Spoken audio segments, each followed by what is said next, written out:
అమ్మ కిచెన్కి స్వాగతం. పుదీనా పచ్చడి తయారీ విధానం ఎలాగో తెలుసుకుందాం. కావలసిన పదార్థాలు: పుదీనా 5 లేక 6 కట్టలు శుభ్రం చేసుకుని ఉప్పు నీటిలో వేసుకుని బాగా కడిగి మళ్ళీ మంచినీటిలో వేసి మళ్ళీ కడగాలి.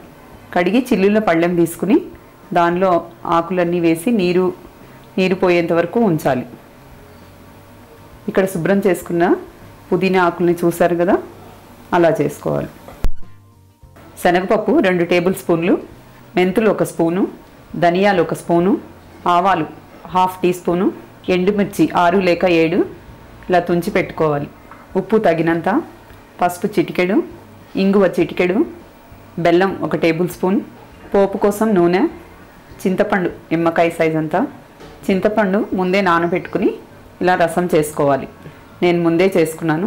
ఇవి కావలసిన పదార్థాలు చూసారు కదా. తయారీ విధానం ఎలాగో తెలుసుకుందాం. స్టవ్ ఆన్ చేసుకుని కడాయి పెట్టుకుని వేడెక్కాక 2 టేబుల్ స్పూన్ల నూనె వేసుకోవాలి.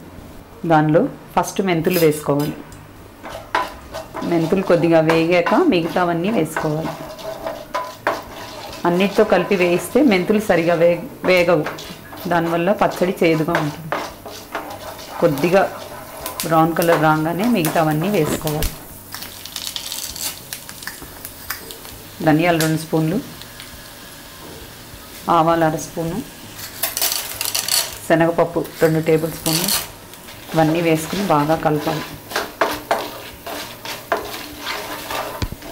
ఇవన్నీ దోరగా వేగాక చిటికెడు ఇంగు వేసుకుని తుంచుకున్న ఎండుమిర్చి వేసి వేయించుకోవాలి.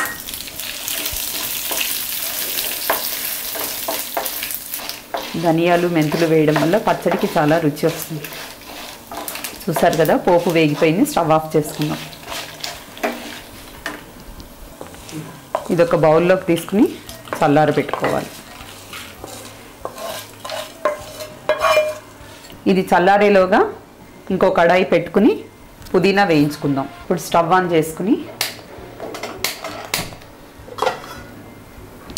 కడాయి పెట్టుకుని అందులో నూనె వేసుకుందాం. పుదీనా ఆకుల్ని నూనెలో మగ్గబెట్టుకోవాలి.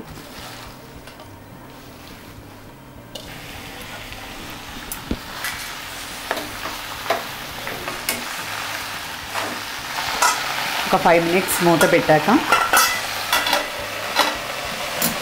సిమ్లో పెట్టి ఒక 5 నిమిషాలు మూత పెట్టాలి. పుదీనా ఆకు వేసాం కదా, అది మధ్య మధ్యలో కలుపుకుంటూ ఉండాలి.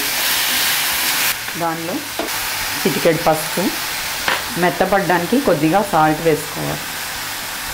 మిగతా సాల్ట్ చట్నీ చేసుకునేటప్పుడు వాడుకోవచ్చు. సాల్ట్ వేయడం వల్ల త్వరగా మెత్తబడి ఉడుకుతుంది. ఇలా బాగా మెత్తగా అయ్యేంత వరకు ఉడికించుకోవాలి. ఇంకాసేపు ఒక 15 మినిట్స్ పడుతుంది ఇది మొత్తం ఉడకడానికి. మళ్ళీ సిమ్లో పెట్టి ఇలా కదుపుకొని మూత పెట్టాలి.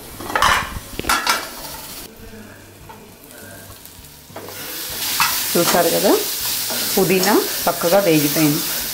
నీరు లేకుండా మొత్తం డ్రైగా వేయించుకోవాలి. పచ్చిదనం ఉంటే పచ్చడి టేస్ట్ బాగుండదు. నీరంతా ఇంకిపోయేంత వరకు ఇలా డ్రైగా అయ్యేంత వరకు వేయించుకోవాలి. చక్కగా వేగిపోయింది. స్టవ్ ఆఫ్ చేసేసుకున్నాం. స్టవ్ ఆఫ్ చేసుకున్నాం కదా, దీనిలో ముందుగా తీసి పెట్టుకున్న చింతపండు రసం వేసుకుందాం.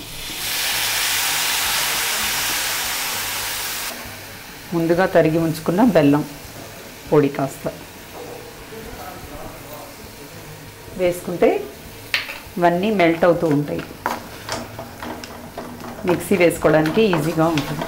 త్వరగా చల్లారి మిక్సీ వేసుకోవడానికి ఈజీగా ఉంటుంది. ఈ వేడి మీద బెల్లం కూడా కరిగిపోతుంది.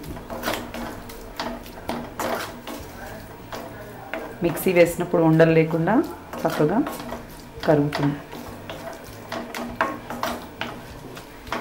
ఇది చల్లారాక పోపుని దీన్ని కలిపి మిక్సీ వేసుకోవాలి.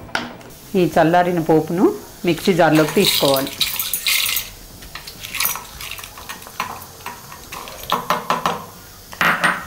తగినంత ఉప్పు వేసుకోవాలి,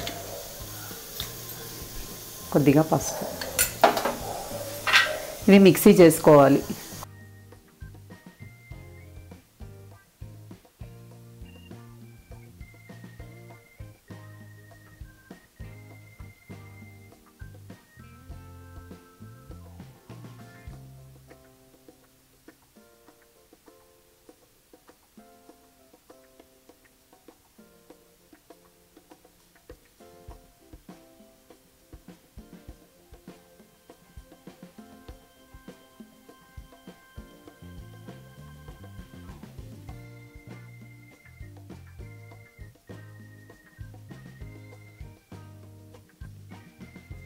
చూసారు కదా, ఇలా మెత్తగా మిక్సీ పట్టుకోవాలి. పుదీనా పచ్చడి రెడీ అయిపోయింది. చూసారు కదా, రుచికరమైన పుదీనా చట్నీ రెడీ అయింది. మీరు కూడా ట్రై చేసి రుచి చూసి మీ ఫ్రెండ్స్కి రిలేటివ్స్కి షేర్ చేయగలరు. Thank you for watching.